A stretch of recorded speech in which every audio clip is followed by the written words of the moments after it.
Hello, I'm Dr. John Cruz, and today I'm going to be talking about shrinking the shame of ADHD. A lot of what I'm going to be talking about has appeared in a medium.com article, and the link is on the Facebook web page here.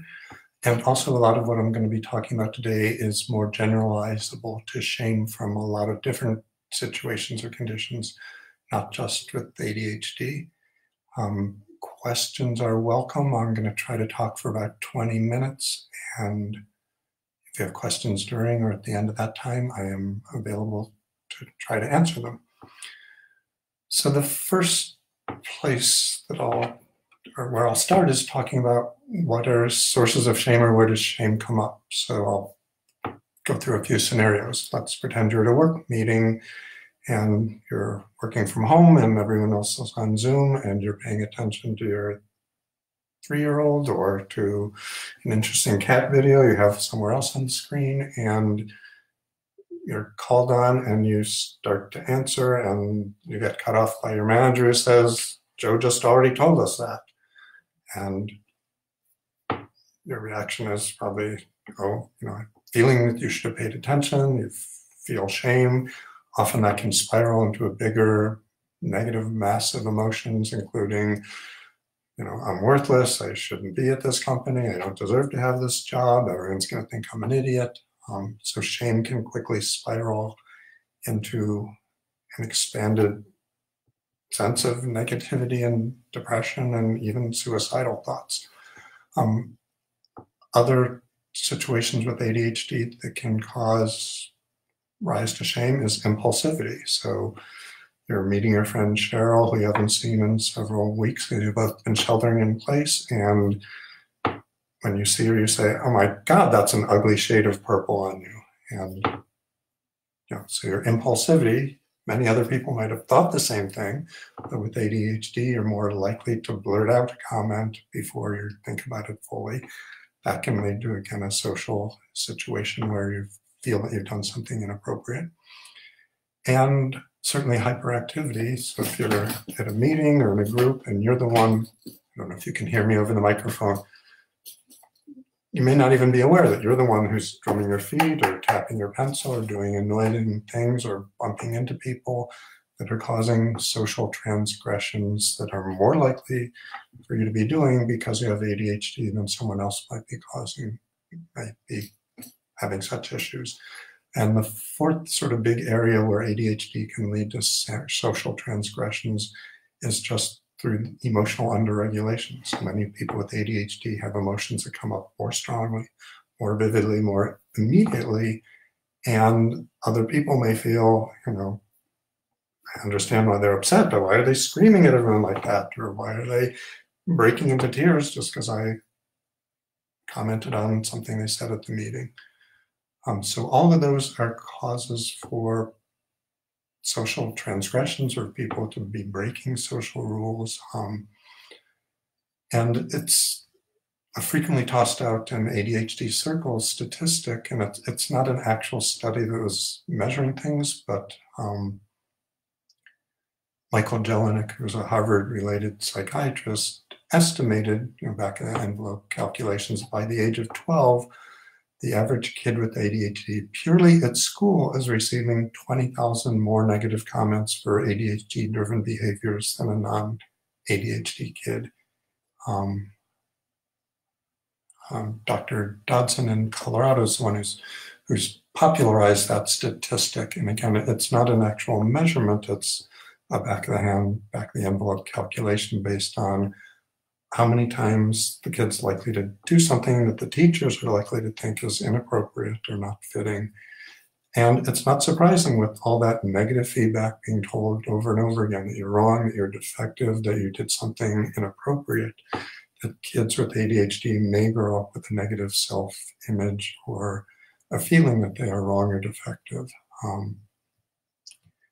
And that's separate from all the negative messages they may well be receiving at home or from peers in playground or other activities. So the emotional researchers, I'm going to probably be sloppy and go back and forth with mixing shame and guilt together. They're very closely related emotions. The emotion authorities experts would say that guilt occurs when you perceive that you've broken a social rule, someone else's, that you shouldn't be talking when other people you shouldn't be interrupting other people's conversation in a classroom situation. You might feel guilty for doing that. Whereas shame is often precisely described as when you are failing to live up to your own moral or life standards. And part of it is that shame then goes pervasively deeper. It's not that you just did something bad, but shame, or the essence of it for many researchers, is that you are actually bad because you've done these bad things. Interestingly, measurable detection of shame can occur in little kids as early as 15 months old, but usually to detect guilt, we need to find kids as old as 3, 4, 5 when that starts kicking in. So again, guilt is breaking a clear social rule. Shame is when you're feeling that you've done something wrong, you didn't live up to your own standard expectations. And although all of our basic emotions, including shame and guilt, have a clear physiological, biological origin, clearly there's an interaction with society. So different societies have different rules about what's appropriate, what's inappropriate. So I'm not pretending that everyone in every society is going to feel shame or guilt for the same set of situations, even though the triggering factor of feeling that you have not lived up to your standard is universally connected with shame. So I divide shame into a shame that I can't count to three different categories. One is problematic ADHD behaviors can lead to shame, so I call that action-based shame, and those were some of the examples I began the session with. Number 2 is stigma about shame, stigma about ADHD, so knowing that if you're given that label, people may think certain things about you, and particularly certain negative things about you. So I would call that shame about the essence of ADHD. And then a third source of shame related to ADHD is if you have it knowing or seeing someone else with ADHD behaving in a way that you think is shameful or disrespectful or inappropriate, or that other people will. So given that, like my book again, my book is Recognizing Adult ADHD, What Donald Trump Can Teach Us About It. And very clearly he meets the full criteria for ADHD, but many people are horrified and stigmatized and saying, oh my God, I don't want to be tied with him. And I'll get into how we get rid of that. But that would be an example of association-based shame. It's not that you're ashamed of having ADHD, it's that you're ashamed of having something in common with someone you think is behaving in a shameful way. So the approaches that I'm going to talk about for getting rid of or either eliminating or at least shrinking or reducing ADHD are based on some dialectical behavioral therapy or DBT approaches. I have modified them somewhat, so don't blame DBT if I say something that seems stupid or wrong or off. So the working principle with DBT has for working with emotions reminds us that emotions aren't just a feeling state inside. So sadness isn't just feeling sad, shame isn't just feeling shameful, anger isn't just feeling shameful. So in addition to that internal emotional feeling state, an essential part of emotions is also facial expression. So anger looks the same everywhere, shame looks the same across cultures, sadness has a diagnostic set of facial features. And also there's what we call action tendencies. So it isn't that an emotion forces you to act in a certain way, but it increases greatly the likelihood you do, and it does that through differential blood flow to different muscle groups and to different physiological, so effects on heart rate, effects on body temperature, effects on constriction of blood vessels. So with shame, the action tendency that's encouraged is that shame makes you talk more quietly. And sometimes you can't even get the words out, and to lower your head. And for some people are susceptible to that, to blushing. So part of DBT's approach is to work to reverse those action tendencies, because if you're working against what the emotion is innately making you do, you're in part erasing it, and then also to get back to the trigger for shame and trying to find or work around that. So with shame, the feeling is I failed to live up to some of my expectations or standards. So there's one big bifurcation in terms of dealing with shame. So there are some situations where you may feel that you have done something wrong and that you're going to try not to do it again. There's some situations where you might have felt shame and you might on further assessment decide, well, no, it's not even appropriate to feel shame there. And so there's a slightly different treatment approach for those. So in the first situation, let's say I said something, I wasn't paying attention in the meeting and I didn't know what the previous speaker said, so I said something wrong. So when I think about it, I'd say, yes, that's inappropriate. There's a legitimate reason for shame that I did something not paying attention in a meeting that I should have done.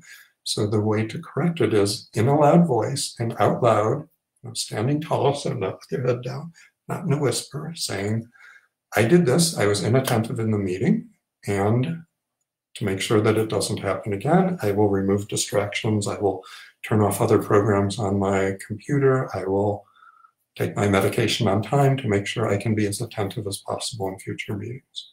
So that would be dealing with shame in a situation where, again, you felt that the shame came up inappropriately.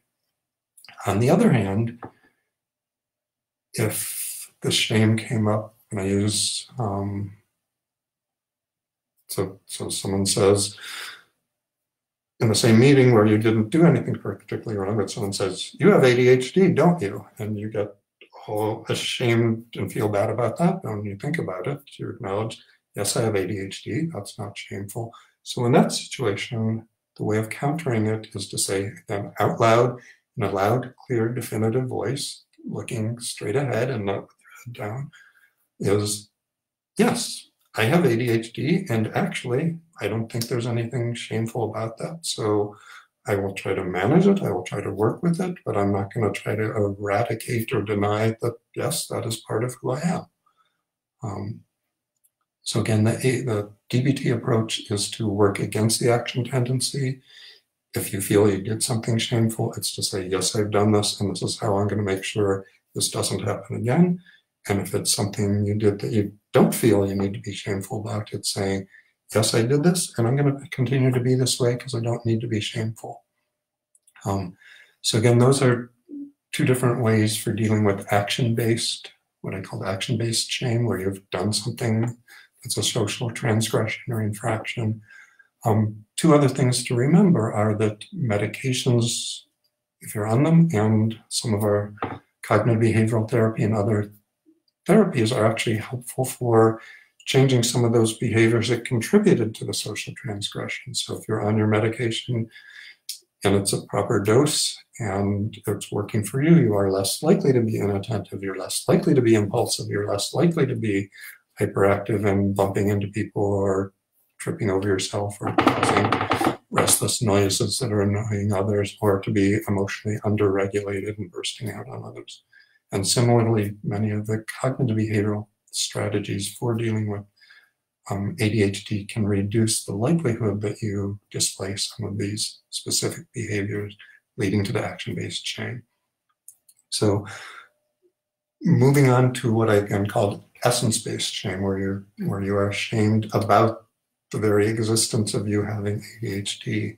How do you overcome that? And at the core of it, it's dealing with being a human being. All of us are human beings. What I usually tell my patients is that except for the 6 or 7 perfect people on this planet, all of us make mistakes. And I say it that way because, when you think, no, there aren't 6 or 7 people, perfect people anywhere on this planet. We use the phrase so often, nobody's perfect, that it sort of is so trite and cliched that people don't even hear it and register it. There is a deep and fundamental and important truth in that, but people often don't hear it if you just say nobody's perfect. So the essence of dealing with essence-based shame about you having ADHD is accepting that nobody's perfect. And in part that you didn't ask, I mean, from all that we know, ADHD is a biologically based condition. That doesn't mean it's the only factor contributing to it, but it is one that you didn't have any choice about, that there are genetic components, that there are in utero exposure elements, that this is a biological part of who you are. Again, medications may help you manage it, therapy may help you manage it, but it is an intrinsic aspect, and it's only one aspect of who you are. So you are probably also have a gender, or have a race, or have a nationality, or have a certain height, or have a certain weight, or have a certain aptitude for liking chocolate ice cream or not. All of those are aspects of you. None of them constitute all of who you are. ADHD, even if it may be pervasive, even if it may affect many different interactions, is still only one aspect of who you are as a person.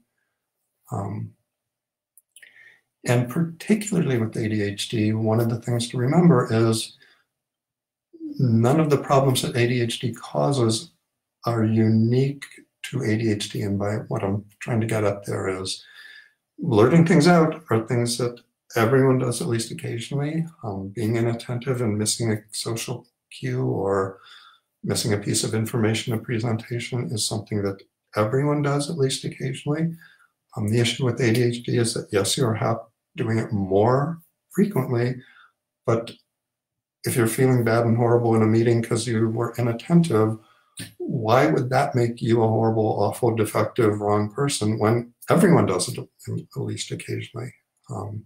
It again doesn't make sense at its essence, and it's getting back to you're feeling that way probably because you got lots and lots of messages when you were young and developing your image of yourself that you were bad, wrong, or defective just because you didn't fit social conventions often enough. So some of this, and there are people I've worked with ADHD who disagree about this, but I would say fundamentally you are not ADHD, you have ADHD. And I know, and the distinction there again is this is one aspect of who you are. It may be an intrinsic, it may be a deep aspect of who you are, but it is not all of who you are. So that's probably enough on the essence-based ADHD. The last piece is the association-based ADHD.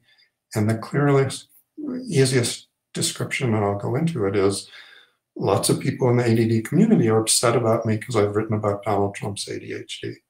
Again, Donald Trump very clearly, robustly meets more than a dozen. You only need 5 of the criteria over time of inattentiveness, impulsivity, emotional dysregulation is actually not part of the formal criteria, but he undeniably meets the criteria, undeniably has a severe case of the condition.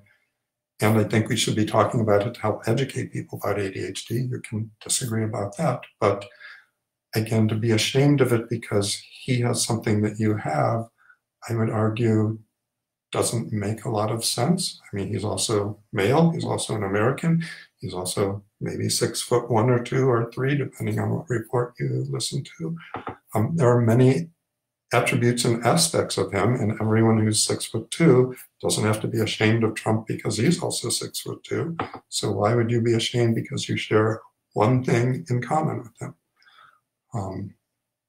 And the other thing to remember, again, and that's a side aspect of this, is that ADHD, although again it pervasively affects performance and interactions, how our brain is processing information all the time, it's affecting the process of information of what comes into our brain and what doesn't. It isn't determining the content. So the fact that Trump blurts things out may be something you share with him, but the fact that he's blurting out racist comments or sexist comments or strategies for injecting disinfectants into your body or shining lights up certain orifices or whatever to get rid of coronavirus doesn't mean you share the same content or would say the same things he does. So again, ADHD affects how you process thoughts. You may have that in common with him, but that doesn't mean you would be blurting, that the content of your thoughts is the same, because ADHD has nothing, or at least extremely little, to do with the content of your thoughts. So I've run through a lot right there. Again, what I'm talking here about shame can be applied to a whole host of other situations which shame comes up, not necessarily ADHD driven or connected. And I see that I'm right at about 20 minutes now, so I will open it up to questions so you can write them down. I'm not seeing anything yet. My plan for next week is to talk about, sort of in a roughly similar way, sort of anger management. And using DBT approaches to deal with anger, because anger often comes up in people in ADHD who have ADHD in a variety of situations. And I'm hearing a lot of people dealing with frustration, irritation, which are milder forms of anger, while we are all forced to sequester in place or shelter in place during the coronavirus. So anger will be next week's topic. Any questions at all? I'll wait another 30 seconds, but right now I am not seeing any questions. Again, this will be posted on the Facebook site. We are working on putting them onto YouTube or somewhere else where people who are not on Facebook may have greater access or can look it up. So if no questions are coming up, please be safe and be sane and take good care of yourself. And if you have questions later, you can post them on this Facebook Live event. There's room for that. And if I'm not hearing any questions, I'll be saying goodbye till next Friday at 11. Thanks.